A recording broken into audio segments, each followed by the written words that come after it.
What's your favorite hunting memory? Any of the memories with my grandfather or my dad, you know, there's plenty of them. I couldn't pick out one. What was the common hunting scenario with both of them?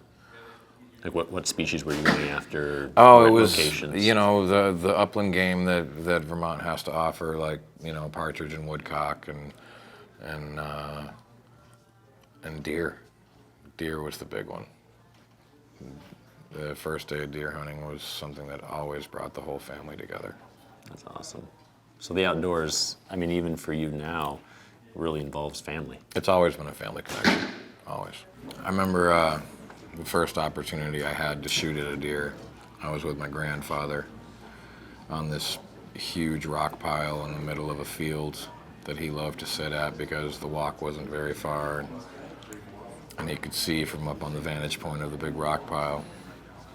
And doe came out, and so he handed me the gun and put the scope up, and the thing was completely fogged up, and I couldn't see anything, and I didn't want to disappoint him, so I shot anyways, but missed, obviously, because I couldn't see anything. Yes. But I mean, I was probably 7 at the time. Wow. Well, that's great that they got you out so early. Yeah. You know, like I said, I was tagging along from the moment I could keep up, so. Now you live in Massachusetts, yeah. which most people think of Massachusetts, think of Boston. Well, it's kind of like out here in California where everybody thinks, you know, big city. Mm-hmm. And most of California is the complete polar opposite of that. And Massachusetts is the same way, just a lot smaller. But, you know, I live in a town of 1,200 people. And there's probably more farm animals than there are people in the town that I live in, so. And that's in Massachusetts. So getting outdoors is not a chore. No, not at all. I got to walk out my back door. Now your daughter's getting into archery. Yeah, she likes shooting. I got her one of those Matthews Genesis bows so that, you know, as she grows, as quickly as they grow that age, you know, I'm not having to put her in a new bow every year. They're a great bow, great for learning, for sure. What's the feeling of, you know, getting out there and watching her shoot? I mean, I find myself just so elated with watching her just go through the motions and how natural it is for her, and I never really had to show her how to do anything. She just watched me do it a few times, and she pulled the bow back for the very first time and settled it into her anchor point like she had shot 1,000 times already. It was amazing. And how's that make you feel as a father, you know, doing this for years and all of a sudden seeing your daughter kind of pick it up naturally? Very proud, you know, and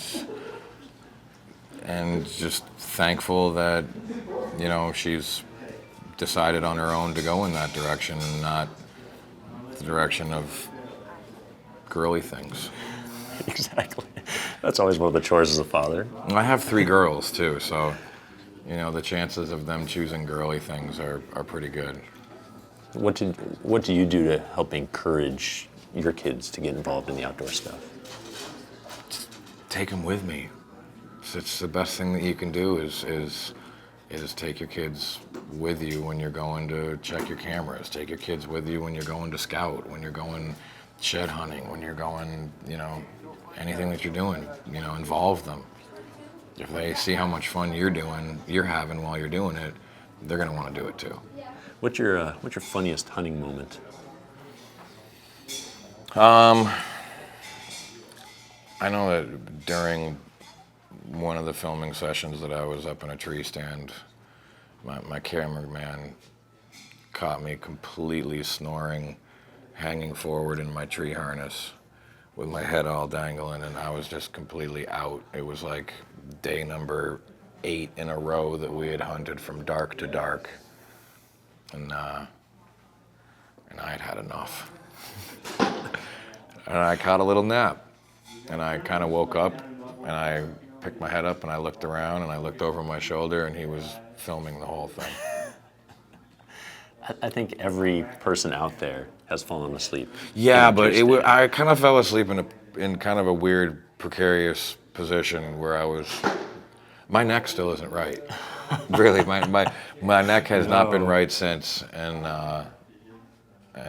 I've seen many chiropractors. Oh my goodness. Well, at least you had your harness on. Always. I can't even begin to climb up the ladder of a tree without a harness on, knowing that I'm going to be able to clip in as soon as I get to the top. Gets a little uncomfortable up there. Sure, most I've definitely. always had a little bit of an issue with heights.